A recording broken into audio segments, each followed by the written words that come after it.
one of the most haunted buildings in the world. This is the only known building in the world to ever gotten a full-bodied apparition for a full 7 seconds on camera. Our other activity includes scratching, hair pulling, door slamming, and on occasions people will see creepy linky shadow figures down our hallways.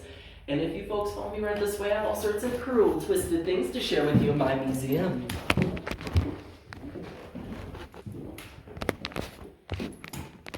And these are our transoms. This would have been our air conditioning, our heating system back in the 1800s. During the summertime, they would have opened these guys up to allow the airflow into the building. And during the winter, they would have kept them shut, trapping the sunlight, thus heating it up. And if you'd be kind enough to come this way, we're going to go into our gold room next. It's pretty self-explanatory why we call it the gold room. Just gold wallpaper coating the walls. You guys are going to see many influences through the decades, including from the 1920s, which is when this wallpaper dates all the way back to. I don't know about you guys, but I actually quite enjoyed 20s Prohibition, the smooth jazz, the flappers. We even found some of the original Prohibition bottles under the floorboards in this room, and they're now on display downstairs in our museum for you folks to see later on. You'll also see a lot of themes from the 1980s in this building as well, such as linoleum and old 80s wallpaper. That's because our last residency that actually lived in the building, they were the last ones that lived here before the building was condemned in the 80s in that decade. Now, what's really interesting is that we did have a few gruesome tragedies occur in that decade, and I will make it a point to go over that later on. But for now, you guys will follow me to the back. We're going to go to a very creepy dark room. I hope you guys enjoyed this. I kind of have a sense of humor.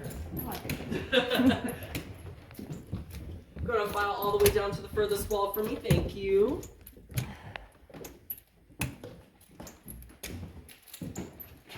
Oh, can't see.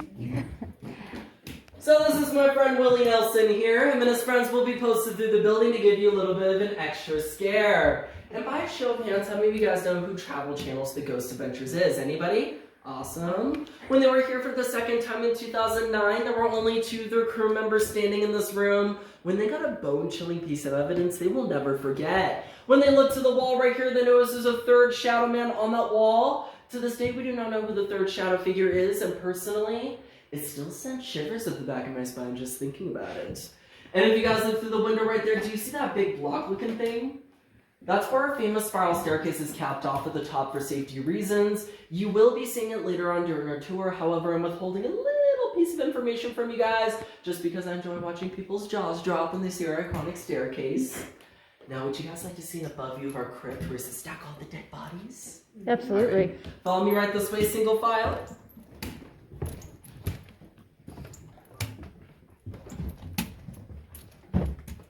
Watch your footing here. Thank you. Oh, that's kind of squishy.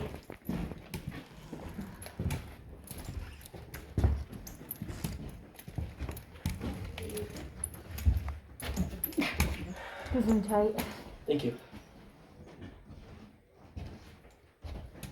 Alright, now I'm just gonna have you guys file all the way to the end of the creepy hallway. You'll wait for me there.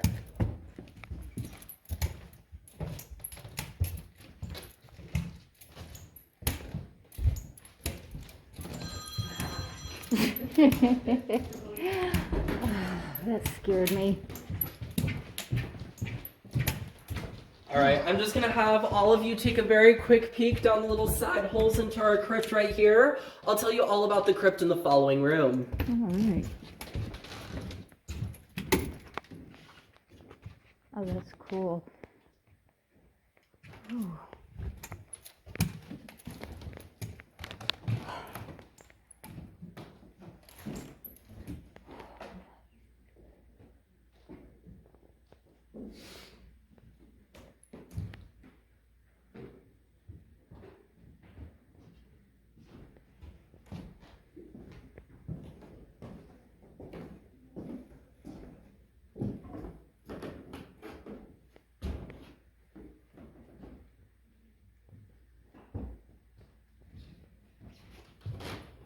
Alright, so I know what you must be thinking. Why do we have a crypt in the back of a bar / a saloon? Because it doesn't quite make sense logically if you really think about it. Here in Virginia City, we had our own separate designated morgues after all. However, I will tell you this much about our lovely little town. We have something here called a hard freeze, which made it nearly impossible for us to dig down to bury our dead during the winter time. So unfortunately, the dead bodies would just have to sit in the morgues all winter long until springtime came out and thawed out the grounds just enough for us to bury our dead. In 1874, that winter, you guys, we had a terrible typhoid epidemic that killed all sorts of children, women, and men. We actually resorted to creating and designing the crypt down here because our morgues were overflowing, and we stacked over 70 dead bodies in pine boxes down in our crypt. And guess who gets to go in the crypt at the end of the tour? We do. You guys do. Very good. To this day, if you take a stroll through the old Virginia City Cemetery, you'll see a lot of those old 1874 headstones. Now, we're actually in a very special section in the building. This is actually the old library.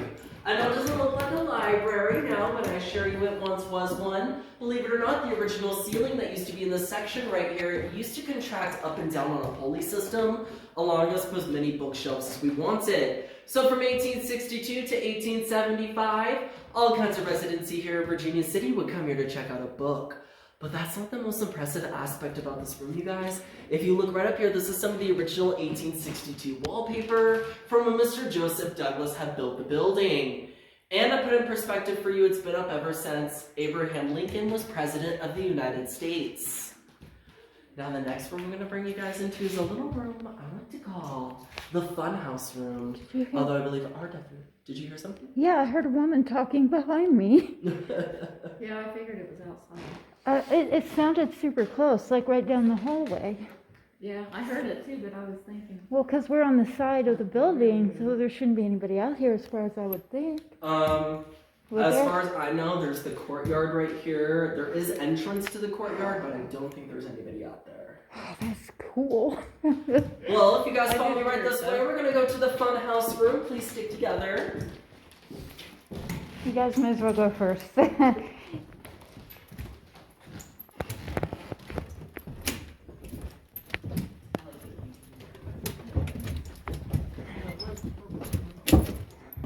It's a kind of a cool piece up.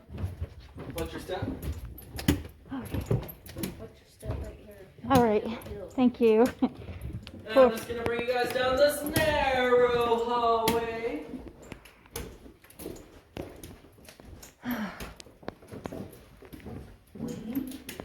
Yes. Oh, nice. So I'm sure you can see why we call this the fun house room is because it's at a tilt just like this. That's because in 1898 we had a bathhouse next door. That bathhouse leaked and leaked until finally the foundation gave way in this building. We had an awful collapse and causing everything to go on a tilt. Did any of you folks see that big, beautiful crystal chandelier downstairs in our saloon? They used to have a twin sister hanging right across from it that fell down during the collapse and shattered about 1,000 pieces all over our saloon floor. Also, our last residency in the 1980s lived in this room exactly the way it was. Now, I actually have a really creepy story for you guys today, and it comes on with our first paranormal photo of the tour I will be showing you. To make a very long, creepy story short, I was selling tickets downstairs there at the podium when I noticed a very peculiar young lady across the street taking photos of our building, and naturally at the time I didn't really think much of it because we're a very touristy town after all. However, this woman almost immediately walked right across the street to me. She shoved her cell phone in my face and she said, "I'm not coming in your building, you can forget it." And right through the glass window, standing in this spot right here, was a transparent woman looking out onto the street. What makes this photo even more creepy is I was the only one with the key that day, so I knew very well there couldn't have been anybody else upstairs. To make it even more disturbing, since it's through the glass, well, it makes it nearly impossible for it to be photoshopped. I'm going to go around and share with you my disturbing imagery. You're welcome. I can't wait. Yeah, that's creepy. See the lady? Oh, yeah. That is sick. Now the next room we'll be going into is our ballroom, you guys. I'm going to tell you about one of my favorite spirits here. Her name is Gretchen. She's also known as the little girl in the red dress. Right this way, you guys. Go ahead and go first.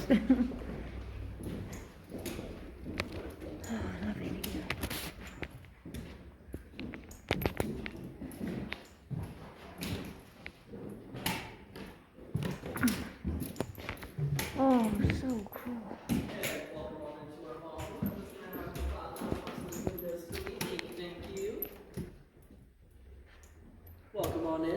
just file down that way for me. All right. Oh, it's huge. I didn't think it was this big. So from 1875 to 1897, this was the room where millionaires would throw all sorts of lavish parties. But before this room was a ballroom, it used to be broken up into doctors' offices. And on one day on October 20th, 1864, little Gretchen was playing out on the road there when she was trampled by a stagecoach. She was then brought up here when she died in the arms of an English doctor at the age of 10 years old. No need to be sad for her though, because she's very spoiled in the afterlife. Me and the other tour guides make sure that by leaving her and the other kids all sorts of dollies, toys, and trinkets for them all to play upstairs on the 3rd floor. And I'm going to select 2 very unlucky victims. How about you and you? I'm game. I'm going to have you walk all the way over there to that yellow X by your lonesome self, and you're going to stand right here on that yellow X for me. And don't worry, I have a surprise for you later. So in 2004, when the Ghost Adventures crew was here for the very first time, world-famous paranormal investigator Nick Groff set up his camera and tripod on that yellow X where you're standing, and right where you're standing is right where a full-body apparition was for a full 7 seconds. This full-body apparition walked right from where you are, right behind Mr. Groff, and what anticipated near here in the doorway. And the disturbing part about all this is that they had the best video specialists in the world review the footage. Nobody could debunk it, you guys, so Travel Channel called them up and they're like, hey, do you want your own TV series? And that's how it became famous, was off of our building.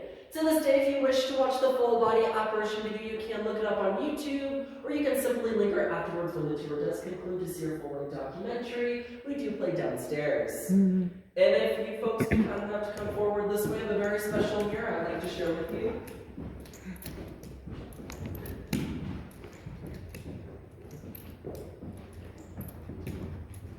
This is a very special mirror brought all the way from Paris, France in the 1870s. Most mirrors should be yellow, tarnished, chipped, and scratched by now, but I'm sure as you've already observed, this mirror hardly has a blemish.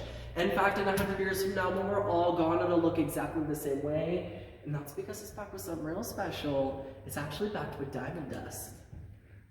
Oh, wow. Very pretty, huh? Any questions? I wonder how they did that. So, as far as I know, they would crush it up and they would settle it into the mirror with mercury. Yeah, so if this thing were to ever break, it would be kind of pretty toxic for everybody around.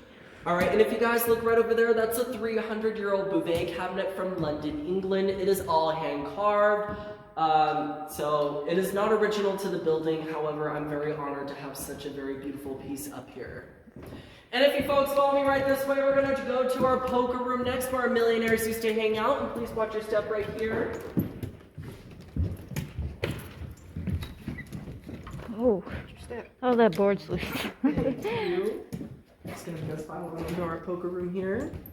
And these are our sliding pocket poker room doors where our millionaires would shut themselves into their game. This is the original poker room table where John Mackey, Mark Twain, and Ulysses S. Grant all sat down and played poker on. There were some of our many members of our esteemed Gentlemen's Club. I really think this should be taught in children's history books, but Virginia City is very much the reason why the Civil War panned out the way that it did. Our silver funded the last part of it, as well as the aftermath, so the North Side could win. Grant, being extremely grateful of that, he came out to see our mining processes and how things worked out here in the Wild West, and in doing so, he became one of our many members of our esteemed Gentlemen's Club. And a man by the name of Samuel Clemens came up here to the Comstock originally looking for silver and gold when he was robbed at gunpoint. After he had all of his silver and gold robbed from him, he started writing for a newspaper at the Territorial Enterprise. Became really good friends with John Mackey. You'll learn more about him upstairs on the 3rd floor. But then he came up with his suit name, which is his writer's name that we know today, Mark Twain.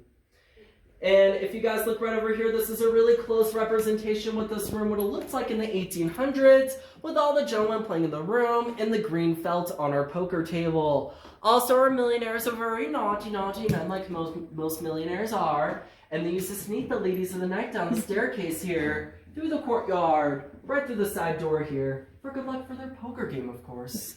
They have another very own private brothel upstairs on the 3rd floor, and our millionaires even have their very own private whiskey and cigar room filled with their own stock.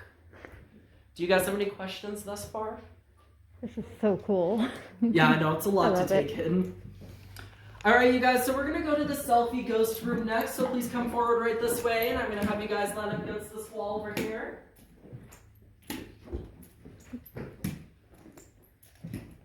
Oh, neat.